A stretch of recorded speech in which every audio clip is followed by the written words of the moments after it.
Oh, that's what you were waiting for. Well, welcome to the Tucson Macintosh User Group pre-meeting, or the Ask Me Anything meeting for December 2021, also known as the winter solstice meeting, rather than the December solstice meeting. I don't know what that's all about. And you can ask anything that you want to ask. It may be we're short one of our experts at this time. Kevin is not here with us at this time. Hopefully he'll be with us shortly, but you can ask, you might even get an answer, and there's a chance that it might be right. So are there any questions for the group? I've got a question. Jay, go right ahead. Yeah, okay. They're kind of related. I got, I updated my computer. We're using an SSD drive to Catalina, but I left Mojave on the original internal hard drive. Now, every time I go to restart the computer for any reason, it insists on starting up on the internal hard drive. I don't know if there's a magic button to push to keep it from doing that, or would I be better off to just erase that central hard drive?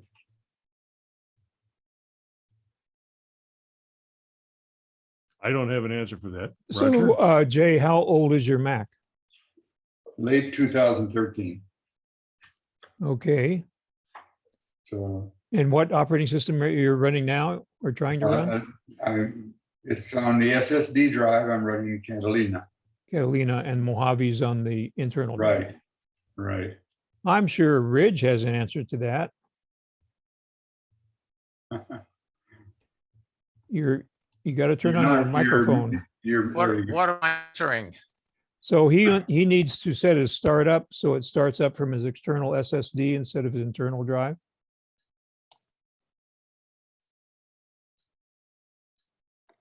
Every time for any reason, you go to restart the computer, right? It wants to, and after about the 10th time, it'll actually start up on the SSD drive, but it's going to be a pain in the butt to do. Oh, let's see. You have to go to set startup in the system preferences. Yeah, I go there and I choose the right drive every time, but it doesn't go where I tell it to go. I choose the correct drive, but it thinks otherwise, and it always goes back to start up on the internal drive. But I don't think there's anything, wouldn't be any harm, is there, in me just erasing that drive and leaving nothing in there? Because I've already made a clone of it, the Mojave, in case I ever want to go back and use some of those apps that I can't use on Mojave, but I can still use them on Catalina, like all my old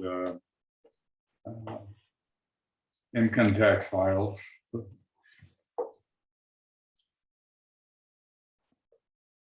And so the question is there any harm in just erasing the internal drive? It probably would still try to start up from the internal drive and not have anything there. And it would be confused. Now, I was typing the attendance when Rich was answering the question.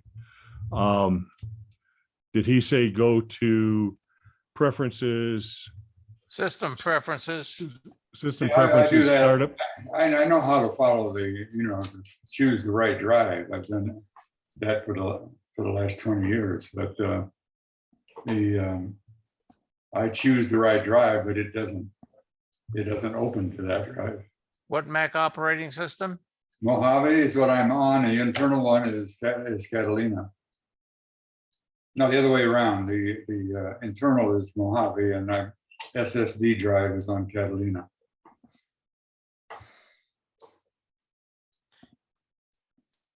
Can you start it up by holding down the option key I've tried that. and wait till it shows you the two drives? No. So Catalina has probably changed the firmware. Does that sound reasonable? Yeah, I don't know.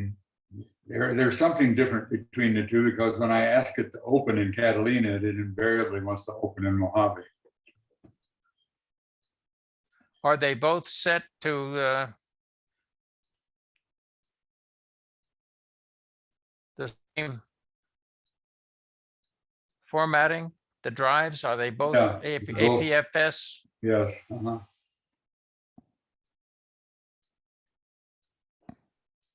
And What Mac did you say it was again?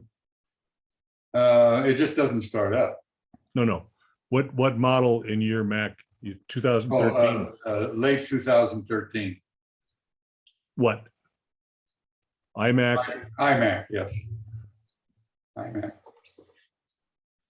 And the other thing I learned is that I shouldn't update my carbon copy cloner if I ever want to go back and make a clone of Mojave because it won't work on Mojave. That's right. So that's why, but it will work on Catalina. So for right now, I'm just keeping it on CCC 5, version 5. So you did go to System Preferences, Startup Disk, unlocked it, and said, Yeah. start up from this disk. Many times. It should. It should. It should, but it's really a pain because maybe on a 10th or 15th time, depends on how it feels on a given day, it'll finally start up on Catalina. I have no idea what makes the difference. Just all of a sudden it decides it'll go ahead and start up on Catalina. So consequently, I try never to restart my computer, but that's not always a good thing. Yeah, you do need to restart it once in a while. Yeah. You might, I don't know. This sounds like something for Kevin. Yes. And unfortunately, Kevin's not here. Well, we'll wait and we'll just have to hold that in advance and wait until Kevin shows up and Right. see if somebody else has a question or whatever. Well, I have a question for Hal Smith.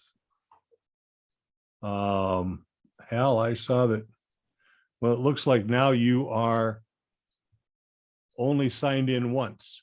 Yeah, Susan, my wife signed in, but then we're both looking at the same at my computer, so she just closed her computer. Okay, that's fine. And are there any other questions? Next question. Yes. Yes, Jeff. With calendar, if I look at the month, on some of my iPads, I just get a dot if there's something happening that day. And on other iPads, I get the actual script that tells me what is happening that day.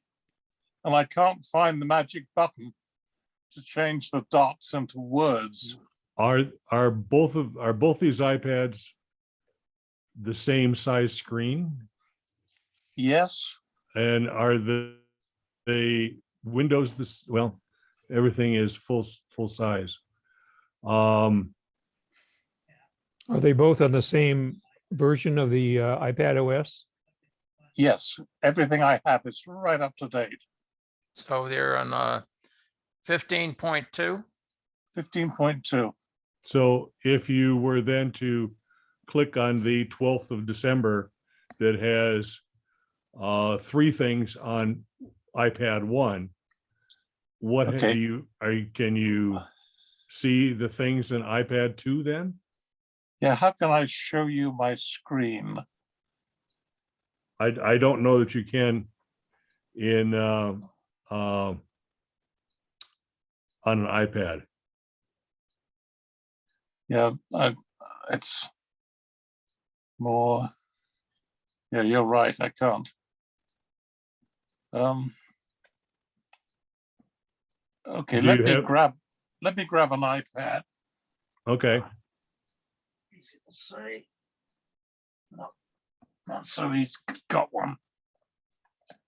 And let's just look and see what this particular one does. And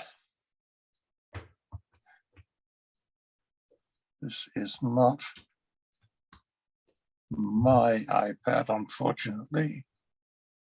I'm not quite sure where everything is. Okay. Here's a typical calendar. It's not focusing, is it? no, it's trying to focus on you and blur the backgrounds, and it thinks that's Oh, the yeah. background. Yeah, try Okay, putting well- it in front of your face. And it may focus. No, we don't, no, put it right in front of your face so we don't see your face. Okay, no. Yeah, it's too bright. And it is in month view, It's in month view. because I'm looking at my iPad in month view, and I see that there are on today 2, 4, 6 events on today. Of course, one of those is a meteor shower, and the other is December solstice, whatever the heck that is. So it's actually showing me more of the titles of the events on my iPad than it does on my Mac. Well, I'm looking at December here. So I've got dots on almost every single day. If I click on a day, no problem. I get told exactly what's happening that day. Okay. What happens if you go to week view or day view? In week view, basically I get day view, except there's 7 of them across the screen. Month view, I see the whole month, but it's just got dots on it. And of course, year view, I see the months, but there's no dots or anything. Jeff, have you changed any of your accessibility settings that would change the size of your text? I'm thinking that maybe you might have gotten your text size up too far, and the only thing that it will show is dot, dot, dot.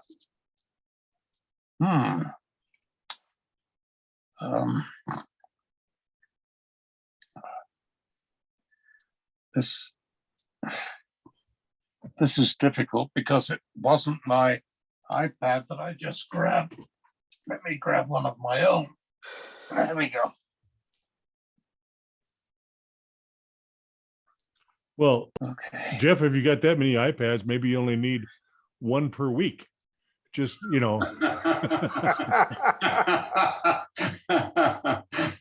That's good. I know it's ridiculous, but I have different iPads for different rooms. I can understand that. I'm just trying to pull your chain. That's all. That's quite all right. Okay, this iPad again, it's just got dots on it. But as it's my iPad, I can quickly go to settings and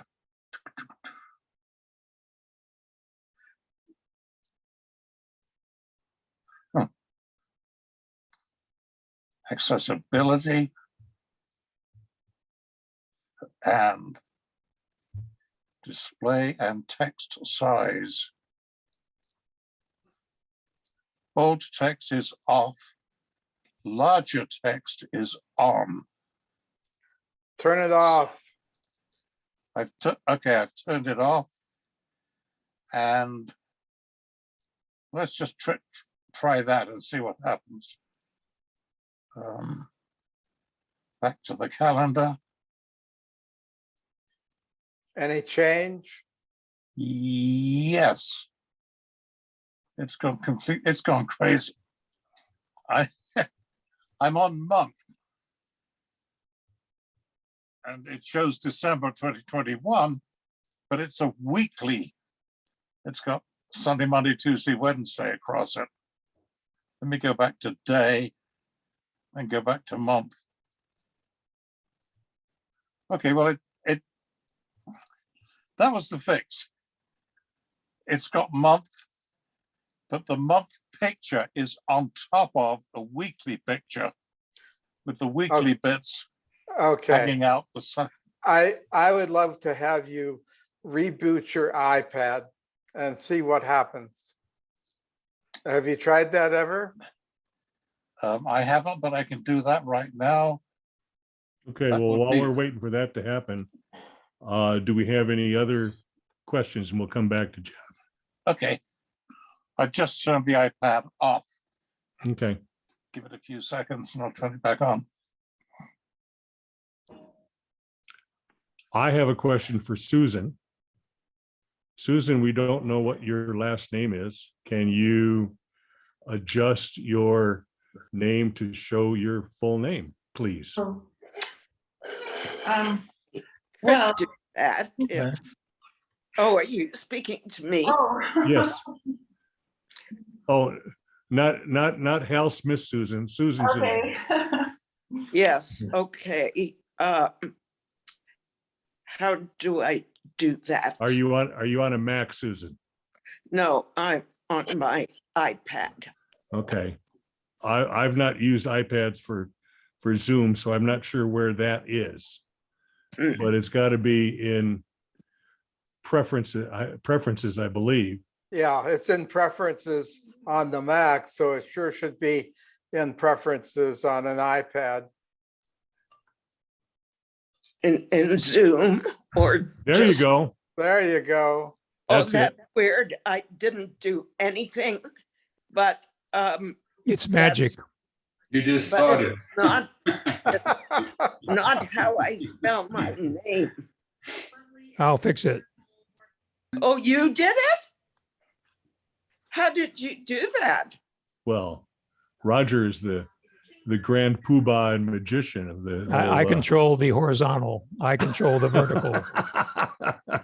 Okay, well, take the S at the very end off. Huh. Excellent, Susan. There's only one of you. Okay. Thank you. Thank you There you for go. There you understanding. go. Brilliant. You'll have to tell me how you did that. I'm hosting the meeting, so I have superpowers. Ah, you probably have superpowers all the time. I do have a cape.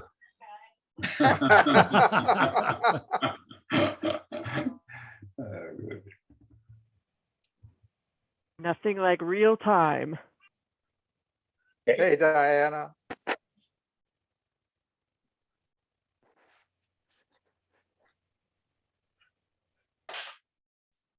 Hi, hi. Hello.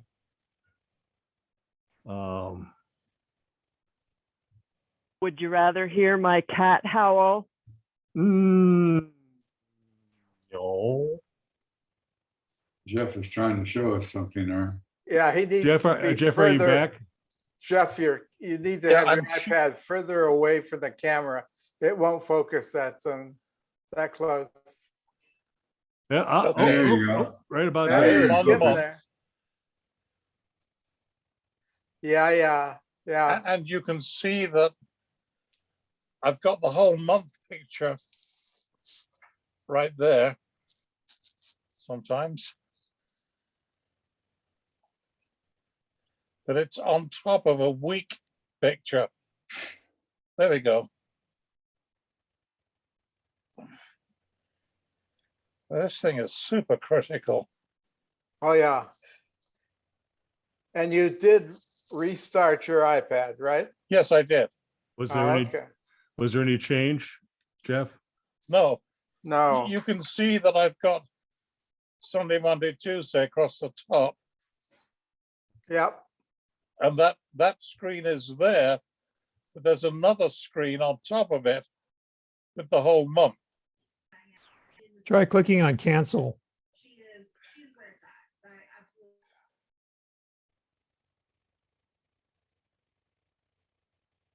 Boy, it's really gotten itself wrapped around its axle. Well, it looks like you have event titles there. Yeah, I've got exactly what I want now on the month screen, Good. which is great. Yeah, But the that month looks screen good. is sitting on top of a week screen. You can see the week screen Sunday, Monday, Tuesday on top. And then the month screen is on top of that now. But Why don't you try changing to some screen which is neither week nor month? In other words, go to year or something like that and see if it forgets all about those problem you've got. yeah, well, you know, playing with the accessibility screen really started me on a train of thought. So I'll just play with the thing now and not waste our time here. Okay. Okay. It's a good beginning. Thank Are you. there any other questions out there? Yeah, I Welcome, have one. Tom. Go I ahead. have a question about my iPhone 13. So I've had issues with it not being able to connect. I get somewhere and it says no internet connectability. And my wife has the same phone. And so I'm thinking maybe it's a cellular issue. I go into her screen, it says cellular data on off. I go into my screen and it says cellular data primary. I don't have the on off switch to switch it on or off. And when I hit it goes the cellular data primary, it goes off primary, and has my phone number, and then below it has personal. Anybody have any suggestions on what might be going on with that? I've never heard of that. That's something new to me as well. Yeah, it sounds like what you're trying to do is to share a single cell account with your ISP, or I'm sorry, with your cell provider, between you and your phone and your wife's phone. Is that the case? Well, we have the same contract. I mean, we're both T-Mobile. We just switched from Sprint to T-Mobile. Huh. I have AT&T, and I don't think mine does that. And we do have 2 iPhones on that account. Right, and I have Here. 3, actually, I have three iPhones, but mine's the only one that's acting strange. My name is on the account as, primary, but I don't know. So you think that's a phone issue or a T-Mobile issue? T-Mobile. I think you might have to talk to T-Mobile about that. Yeah, talk to some of their techs in town. Okay. All right, I'll do that. They could probably fix it right away if you could present them with a phone, but I don't think Right. I'd want to do that.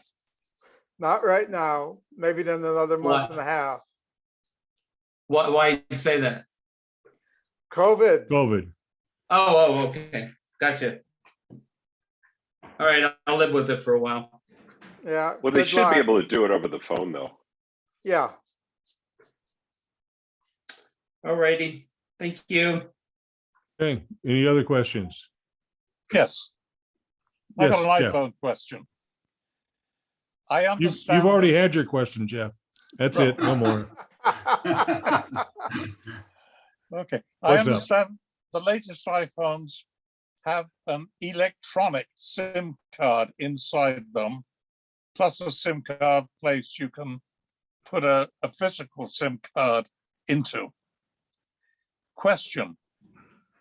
I'm with Consumer Cellular and they sent me a SIM card, plugged it in, it works great. How can I move that SIM card information into the internal electronic SIM card? Okay, Roger. So I think you have to call your carrier Consumer Cellular to do that. So the ideal thing is to have your carrier on the eSIM and have the physical SIM card open so that if you want to travel or something, you can add a SIM card. There are Exactly. actually two eSIM slots, or not really physical slots, but there's two eSIMs on the iPhone 13. So you can actually have three, but you can only have one working at a time. Okay, so I then have two phone numbers, one for my eSIM and one for the SIM card that I plug in. Mhm. Yes, you can do that.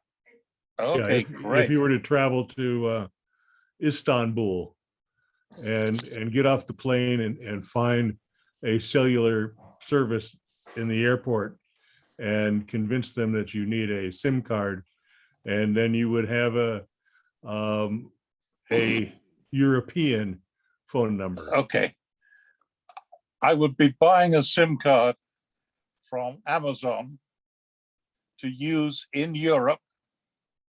And initially it'll be in Holland, but moving over to Switzerland eventually. So Amazon SIM card apparently can do that. I'd it would- check and be very sure. I've heard, now this was years ago, several years ago, horror stories about if you didn't get the SIM card in the country where you wanted to use it, that it wouldn't work. Or the rates might be higher. Sometimes you Yes. can get, I don't know, pre-COVID, if anything has changed, but you could get prepaid SIM cards in different European countries. Yeah, Right. that's the way to go, because you have a control on your costs. And if you run out, then you just buy another one. I presume you'll have cash with you, so it's that's pretty well guaranteed to work.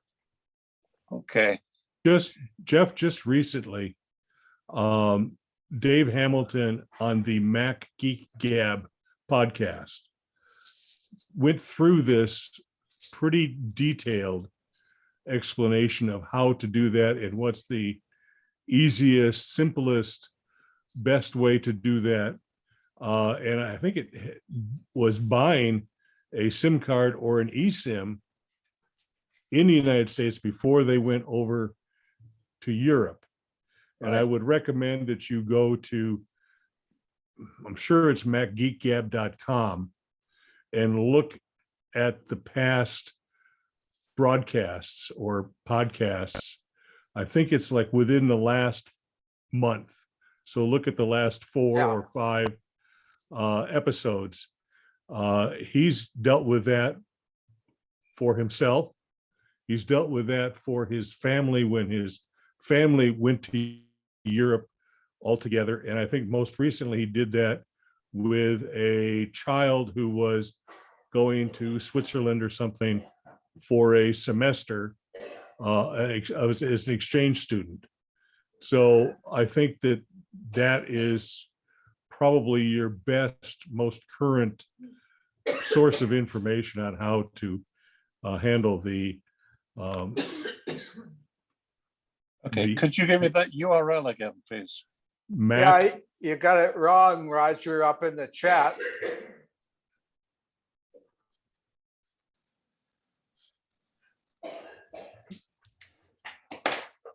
I will find it for us. He's got Mac Geek Gag. as Okay, in- yeah, got it. Geek gag, okay. We should Mac Geek Gab. There you go, that's right. Is Okay, that it's two actually it's cards? part of Mac Observer. And I'm just about to put it in the chat. And please give me a moment here. I'll be back shortly. I have a problem. I'm trying to, my listserv with the XC Boys, 3,600 guys, is on a mailman program. Perl language. And I'm trying to find a company in the United States that deals with mailmen. Does anybody know of a company that deals with mailman, a program called Mailman? I know the program, but I'm not aware of it. I bet, is Kevin not here tonight? I haven't heard him so far. I don't, No, He's putting a windshield in his car, apparently. Roger, do you know of anybody who's working with Mailman? No, I don't. it's very old yes, I and realize, obsolete. I'm stuck with it, and with a company in London that doesn't really want to cooperate, and I don't think I pay about $400 a year for their servers, and Wow. I'm trying to get somebody, in the United States that I can talk to on the phone and stuff. It's got several problems. You might want to pay $400 to a local consultant to convert the database to a modern program, Tom. Good idea. Good idea. Does Do anybody- they not have a US phone number that will roll and make the call? So like you pay the data rate for the US, but they pay the fee across the pond? I did have a guy in Miami who was their representative, and he was terrific, but he passed away a couple years ago. And so and they don't answer their email. I don't think I'm a big customer in their system. They're into pretty advanced stuff. Company is called TRC, and they're not. Yeah, Tom, they're trying to tell you that they don't want your business and you need to find an alternative vendor. It seems like there ought to be somebody locally, some geek type, who would be willing to pick up some extra money converting that database for you. Okay, I'll try and find that person. Just a little comment. My Alexa app will call England. My sister's there. We talk every week. And it's free.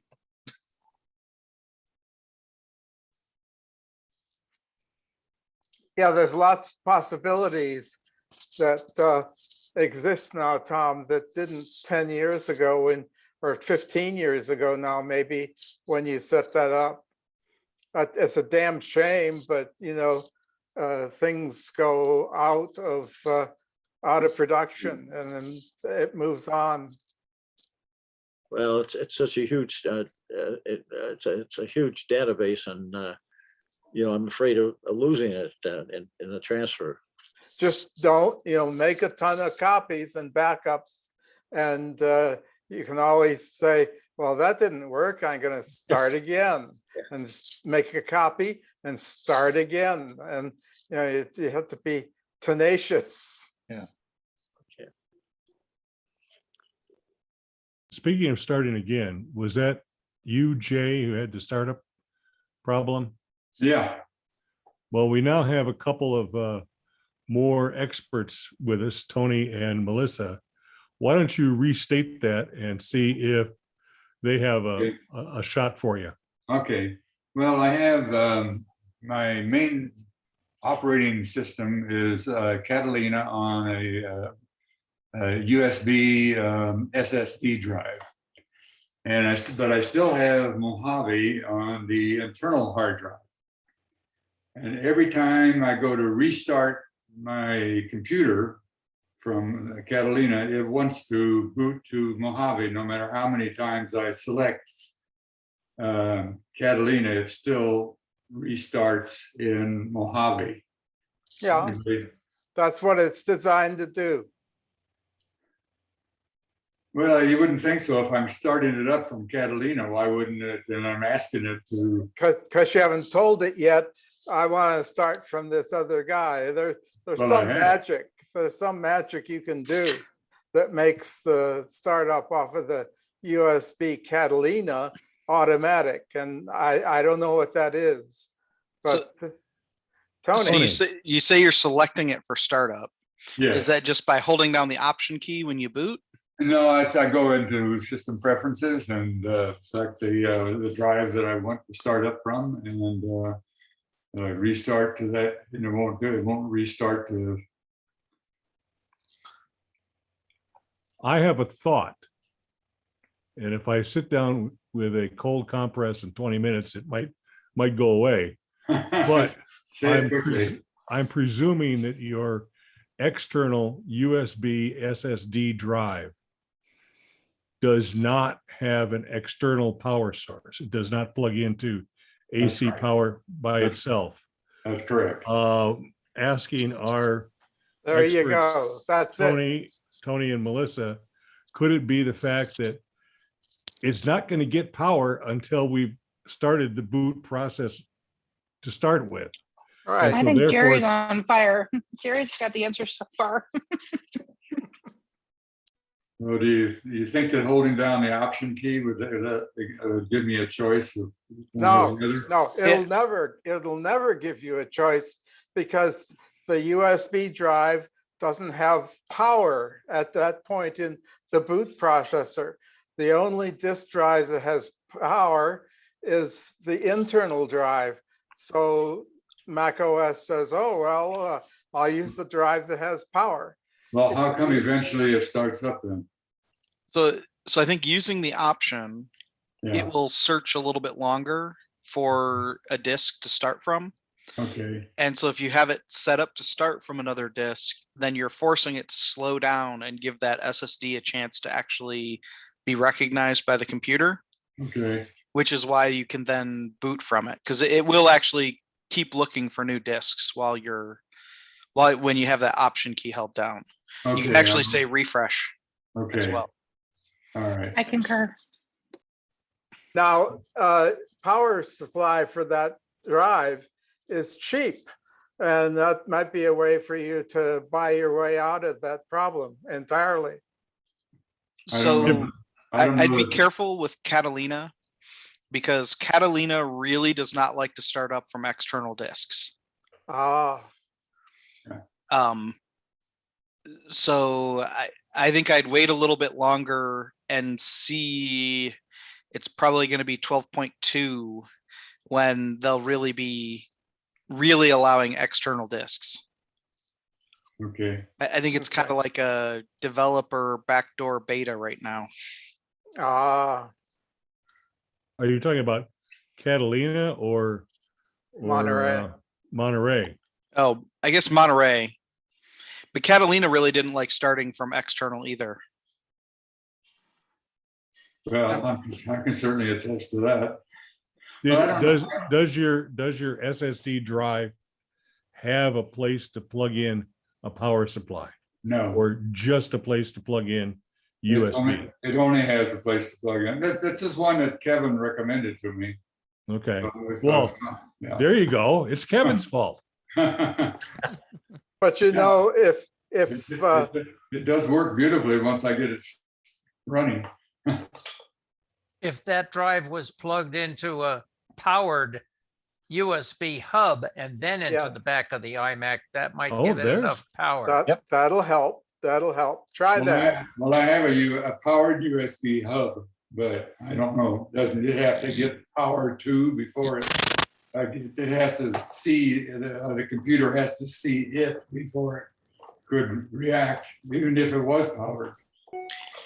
Yeah, but What if was the the, original reason why you're starting up from an external drive in the first place? What's wrong with the internal drive? It was not working really well, and so having trouble with the internal hard drive. And I was wanting to switch to an SSD anyway. So Well, Kevin since you're- recommended this particular Samsung SSD drive, which I have on my wife's computer. She has older OS system, and it works great on her. She never has any trouble restarting at all on her computer. And she has the same circumstance, but she's a generation back, you know, with the OS system. so it might be a Catalina thing. Yeah, it could be. But also- she has no problem with hers restarting at all. Also, Jay, you got to remember that if you have a 2013 iMac, you're at 8 years old now. And if Only going dog to get years are worse. 7 to 1, computer years are at least 10 to 1. that thing is due for replacement. Yeah, it is. And it may not be, you could always put an SSD inside that thing. And that might solve your problem, but then you would have a nice new motor in your 57 Chevy. There you go. And everything else would fall apart. Yeah, I've been following the state of the iMac, the Apple Silicon iMac. And the speculation now is that sometime, probably my read is in the first half of the coming year, we'll see a replacement, Apple Silicon replacement for the 27-inch iMac. So how big is your? I just have a 21-inch one, but if you have a 21-inch, hey, buy a 24.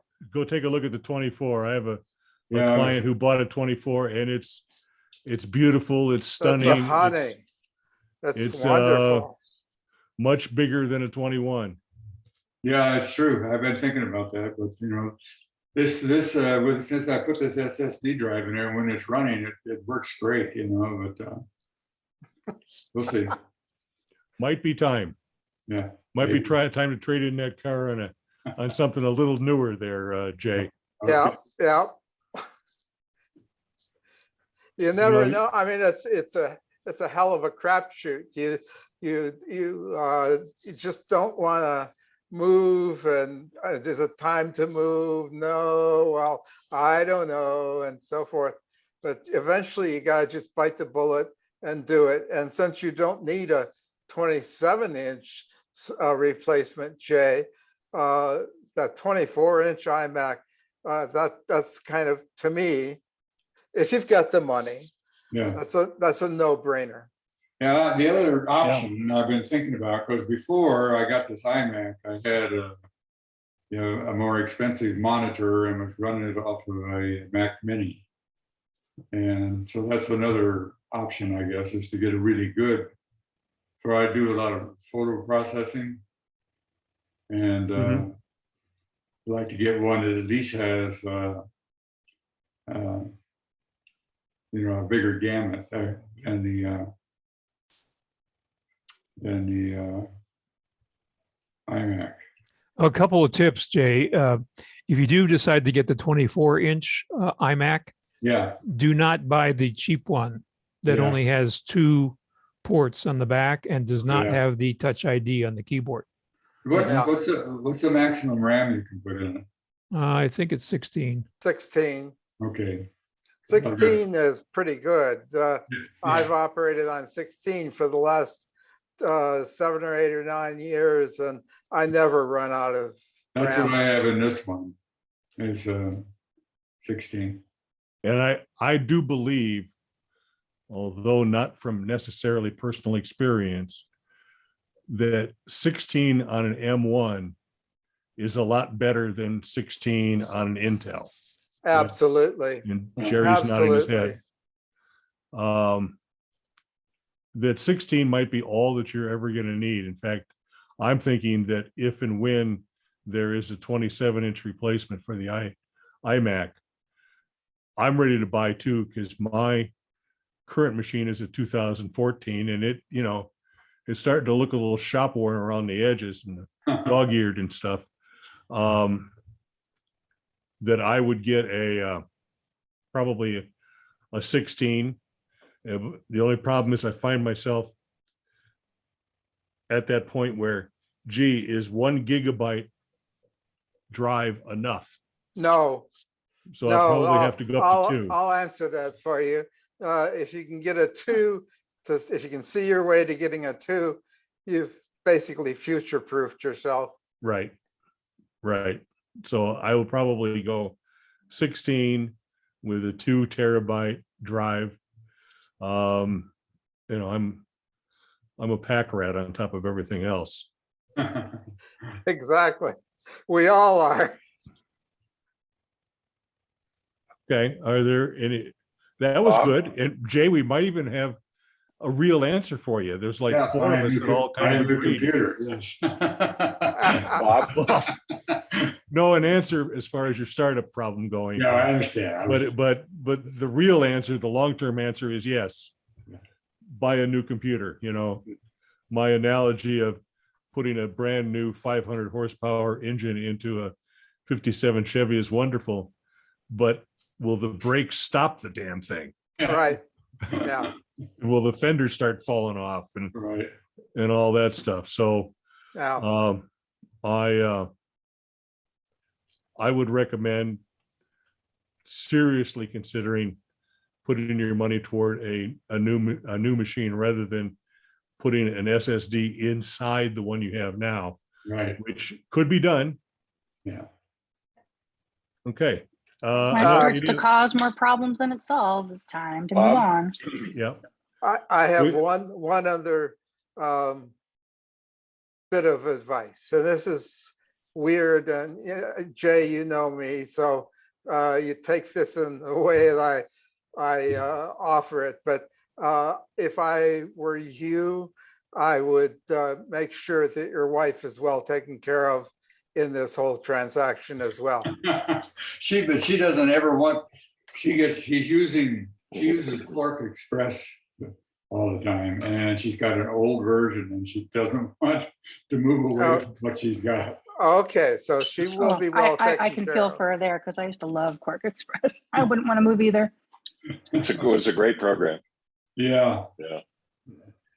So Jay, I can comment on the 16 gigs of RAM. I've got the M1 Mac Mini, and I run Lightroom and Photoshop all day long.